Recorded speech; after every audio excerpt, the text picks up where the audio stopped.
प्रिय भाई बहनों, मित्रों, साथियों, आप सबको जय मसीह की। मित्रों, आज मैं भोर के समय आप सब लोगों के सामने फिर उपस्थित हुआ हूँ। साथियों, मैं आप लोगों को प्रार्थना करने से पहले सबसे पहले वचन बताऊंगा, फिर प्रार्थना करूंगा। साथियों, इस वचन के द्वारा परमेश्वर आप सब लोगों को आज्ञा का पालन करना बताएंगे। आप इस आज्ञा के द्वारा योग और अयोग सिद्ध होंगे। Hallelujah, hallelujah.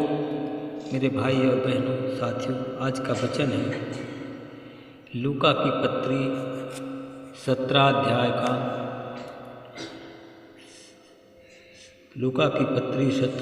का 10 वचन है। इस वचन के द्वारा हम बात करेंगे और प्रार्थना करेंगे। इसी प्रकार तुम भी जब उन सब आज्ञाओं का पालन कर लो जो तुम्हें दी गई है, तो कहो, हम अयोग्य दास हैं, हमने तो केवल वही किया है जो हमें करना चाहिए था। Hallelujah, hallelujah. मेरे भाई और बहनों, साथियों, परमेश्वर की आज्ञा का पालन हमें करना है। परमेश्वर जो हमें आज्ञा बताता है, हम वही आज्ञा का पालन करें। हालेलुया। साथियों, परमेश्वर की आज्ञा का पालन एक व्यक्ति था जिसने किया। एक धनी मनुष्य था जो सदा बैजनी वस्त्र और मलमल पहना करता था और प्रतिदिन धूमधाम से वह बड़े सुख विलास से रहता था। साथियों, और लाजर नाम का एक कंगाल व्यक्ति घाव से भरा हुआ था। उसके फाटक पर वो छोड़ दिया जाता था। साथियों, कि जो टुकड़े धनवान की मेज के नीचे गिरते थे, उनसे वह अपना पेट भरे। हालेलुया। साथियों, इसके अतिरिक्त कुत्ते भी आकर के उस कंगाल लाजर के घाव को चाटा करते थे। हालेलुया। साथियों, जो कंगाल लाजर था, गरीब जरूर था, परंतु साथियों, उसके सारे शरीर में फोड़े निकले हुए थे। साथियों, इतने फोड़े निकले थे कि उसके शरीर से फोड़ों में से मवाद निकल रहे थे और उस मवादों को साथियों कुत्ते चाटा करते थे। हालेलुया। साथियों, एक दिन ऐसा हुआ कि कंगाल मनुष्य मर गया और स्वर्गदूतों ने आकर के उसे अब्राहम की गोद में पहुंचा दिया। हालेलुया। मेरे भाई और बहनों, साथियों, वह धनी मनुष्य भी उसी दिन मर गया और अच्छे कब्रिस्तान में दफनाया गया। साथियों, जब दफना दिया गया वो धनी मनुष्य, उसके प्राण पखेरु जब उड़ गए, तब वह अधोलोक में अत्यंत पीड़ा में था। वह अत्यंत पीड़ा में था और वह जब परमेश्वर के पास में पहुंचा तो उसने अपनी आंखें उठा करके देखा और दूर से ही परमेश्वर को देख लिया। हालेलुया। जिसकी गोद में लाजर बैठा हुआ था। हालेलुया। मेरे भाई और बहनों, मित्रों, मेरे साथियों, जब उसने लाजर को परमेश्वर की गोद में बैठा हुआ देखा, तब वह धनी मनुष्य पुकार पुकार कर कहने लगा, हे अब्राहम, पिता परमेश्वर, मुझ पर दया कर और अपने दास लाजर को भेज कि वह अपनी उंगली का सिरा पानी में डुबोकर मेरी जीभ को ठंडा करे। हालेलुया। उसने कहा, क्योंकि मैं बहुत ही प्यासा हूँ, मेरी जीभ तालू से चिपक रही है, मैं बड़ी ज्वाला में तड़प रहा हूँ। साथियों, परंतु अब्राहम ने कहा, हे पुत्र, याद कर कि तूने अपने जीवन में सब अच्छी वस्तुएं प्राप्त कर चुका है और इसी प्रकार लाजर बुरी वस्तु अब वह शांति पा रहा है। हालेलुया। कहा कि वह अब यहाँ पर शांति पा रहा है। इसलिए तू जो घोर पीड़ा में तड़प रहा है, क्योंकि तू पहले शांति पा चुका है। हालेलुया। मेरे भाई और बहनों, साथियों, इसके अतिरिक्त उसने कहा, इसके अतिरिक्त हमारे और तेरे मध्य में अथाह खाई है, और जो कि निर्धारित की गई है। हालेलुया। साथियों, उसने बताया कि यहाँ यदि कोई उस पार भी जाना चाहे तो नहीं जा सकता, और वहाँ यदि कोई इस पार से हमारे पास आना चाहे तो भी नहीं आ सकता। हालेलुया। मेरे भाई और बहनों, साथियों, तब उसने कहा, हे पिता, तब तो मैं विनती करता हूँ कि तू मेरे पिता के घर में भेज दे, क्योंकि मेरे 5 भाई और हैं। वह उन्हें चेतावनी दे दे, कहीं ऐसा न हो कि वे भी इस पीड़ा के स्थान में आएं। हालेलुया। साथियों, परंतु अब्राहम ने कहा, परमेश्वर ने कहा कि उनके पास तो मूसा और नबी हैं, वे उनकी ही सुने। हालेलुया।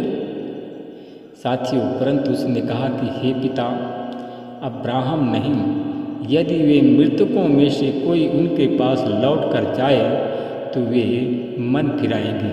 हालेलुया। परंतु उसने उससे कहा, यदि वे मूसा और नबियों की नहीं सुनते हैं तो वे भी किसी की नहीं सुनेंगे। जो मृतकों में से जीवित होकर के उनके पास जाएं तो भी उनकी नहीं सुनेंगे। हालेलुया। हालेलुया। मेरे भाई और बहनों, मित्रों, मेरे साथियों, आज भी हम देखते हैं कितने भी नबी क्यों ना जाएं उनके पास में लौटकर, परंतु वे किसी नबियों की नहीं सुनेंगे, किसी पास्टर की नहीं सुनेंगे, क्योंकि उनका मन कड़वा हो गया है, उनका मन गंदा हो गया है, उनका मन अपवित्र हो गया है, इसलिए कि वे किसी की नहीं सुनेंगे। हालेलुया।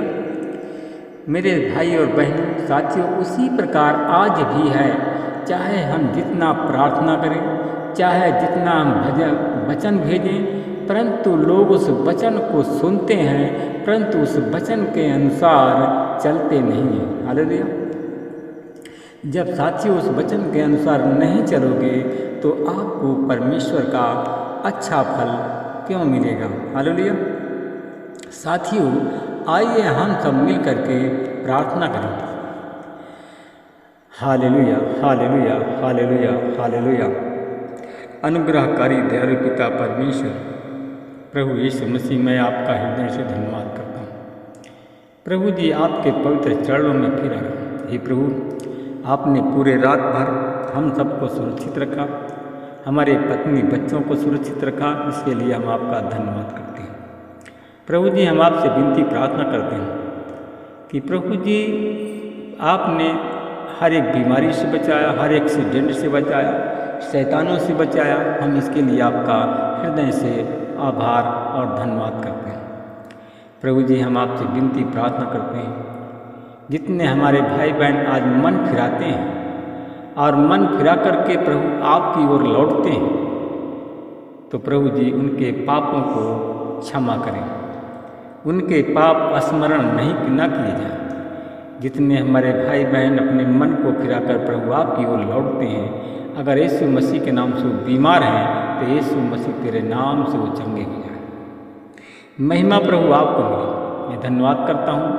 मैं अपने उन भाई बहनों के लिए मैं प्रार्थना करता हूँ जितने लोग आज शैतानी बंधन में बंध गए हैं, शैतान उनको छोड़ नहीं रहा, तो आज यीशु मसीह तेरे लहू से प्रभु जी उन शैतानों को मैं बांध देता हूँ। यीशु मसीह तेरे नाम से हमारे भाई बहन शैतानी बंधन से मुक्त किए जाएं। जितने हमारे भाई बहन आज हमारी प्रार्थना में शामिल होते हैं, प्रभु आपके वचन के अनुसार चलते हैं। प्रभु जी, अगर हमारे भाई बहन बुखार से पीड़ित हैं, टाइफाइड से पीड़ित हैं, डेंगू बुखार से पीड़ित हैं, तो आज यीशु मसीह के नाम से वो लोग चंगे हो जाए, उनकी पीड़ा चली जाए। मैं धन्यवाद करता हूँ परमेश्वर पिता, उन भाई बहनों के लिए मैं प्रार्थना करता हूँ जितने हमारे भाई बहन आज हमारी प्रार्थना में शामिल होते हैं। प्रभु जी, जितने बीमार हैं उन बीमारों को तेरे लहू से धोकर के शुद्ध करता हूँ, तेरी आशीष बोलता हूँ। आज जितने बीमार हैं, आज यीशु मसीह तेरे नाम से चंगे हो जाए। मैं उन लोगों के लिए प्रार्थना करता हूँ जिनके लीवर में इंफेक्शन है, पेट में भारीपन है, उनका सारा शरीर में फूला हुआ है, उनका सारा शरीर। आज अगर ऐसी समस्याओं में हमारे भाई बहन घिरे हुए हैं, तो आज यीशु मसीह में तेरी आशीष उन पर बोलता हूँ। यीशु तेरे नाम से उनको मैं ब्लेस करता हूँ। जितने हमारे भाई बहन आज हमारी प्रार्थना में शामिल होते हैं, आज बीमार हैं, जिनके लीवर में इंफेक्शन है, आज यीशु मसीह तेरे नाम से उनके लीवर का इंफेक्शन चला जाए, लोग चंगे हो जाए। मैं धन्यवाद करता हूँ भाई बहनों के लिए प्रार्थना करता हूँ। जितने लोग प्रभु अत्याचार करते हैं तेरे दास और दासियों पर, जितने लोग अत्याचार करते हैं टोला पड़ोस पर, मोहल्ले वालों पर, जितने लोग रिश्तेदारों के ऊपर अत्याचार करते हैं, प्रभु जी उनके मन को बदलें, उनकी भावनाओं को बदलें, उनके सोच विचार को बदल दीजिए। आज यीशु मसीह तेरे नाम से जो लोग क्षमा मांगते हैं, उनके अपराध क्षमा किए जाए। आज जितने लोग प्रभु तुझसे माफ़ी मांगते हैं, उनके अपराध माफ़ किए जाएं। मैं धन्यवाद करता हूँ परमेश्वर पिता, अपने उन भाई बहनों के लिए मैं प्रार्थना करता हूँ जो हमारे भाई बहन आज हमारी प्रार्थना में जुड़े हुए प्रार्थना कर रहे हैं। प्रभु, जिनके लीवर में इंफेक्शन है, आज यीशु मसीह तेरे नाम से लोग चंगे हो जाए। जिनके आंत में सूजन है, यीशु मसीह तेरे नाम से उनके आंत की सूजन चली जाए, लोग चंगे हो जाए। मैं उन भाई बहनों के लिए प्रार्थना करता हूँ जिनके कमर में दर्द है, पीठ में दर्द है, जोड़ जोड़ में दर्द है, आज यीशु मसीह तेरे नाम से उनके सारे दर्द पीड़ाओं को निकालता हूँ। यीशु मसीह तेरे नाम से मैं ब्लेस करता हूँ। आज यीशु मसीह तेरे नाम से लोग चंगे हो जाए, महिमा आपको देता हूँ। मैं धन्यवाद करता हूँ परमेश्वर पिता, अपने उन भाई बहनों के लिए प्रार्थना करता हूँ जितने हमारे भाई बहन हमारी प्रार्थना में जुड़े हुए, जिनके सारे शरीर में सूजन है, हाथ पैर में फूला हुआ है, मुंह फूला हुआ है, आज यीशु मसीह तेरे लहू से धोकर के शुद्ध करता हूँ। उनके सारे शरीर की सूजन चली जाए और लोग चंगे हो जाए। मैं धन्यवाद करता हूँ, अपने उन भाई बहनों के लिए प्रार्थना करता हूँ जितने हमारे भाई बहन कैंसर के रोगी हैं, टीबी के रोगी हैं, दमा के रोगी हैं, आज यीशु मसीह तेरे नाम से लोग चंगे हो जाए। मैं धन्यवाद करता हूँ परमेश्वर पिता, आपने हमारी प्रार्थना को सुना, हाँ और आमीन में उत्तर दिया, इसका धन्यवाद करते हैं। सारी प्रार्थना विनती उद्धार करता यीशु के नाम में मांगते हैं, आमीन।